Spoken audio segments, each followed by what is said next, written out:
Baik, Tribuners, kita ke isu kenaikan tarif angkot di Kota Ambon. Ombudsman Maluku minta rencana kenaikan tarif angkot di Ambon dibatalkan. Rencana pemerintah Kota Ambon menaikkan tarif mobil angkot September mendatang disoroti Ombudsman Perwakilan Maluku. Kepala Ombudsman Perwakilan Provinsi Maluku Hasan Selamat meminta Pemkot Ambon membatalkan rencana tersebut.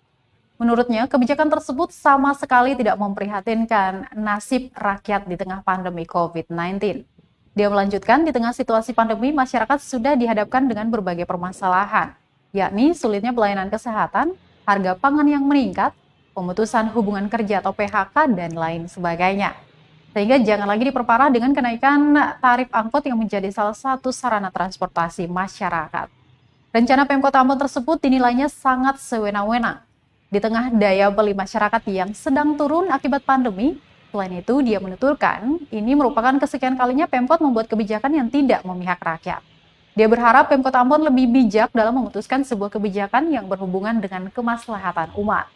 Diketahui Tribuners, Pemkot Ambon melalui Dinas Perhubungan berencana menaikkan tarif angkot menyusul aksi demonstrasi yang dilakukan sejumlah sopir karena penghapusan bahan bakar minyak jenis premium.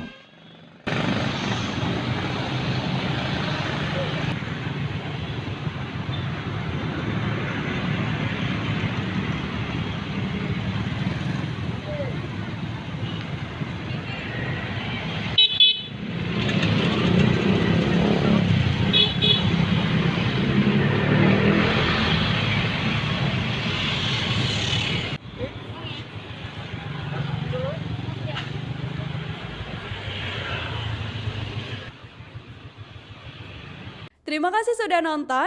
Jangan lupa like, subscribe, dan share ya.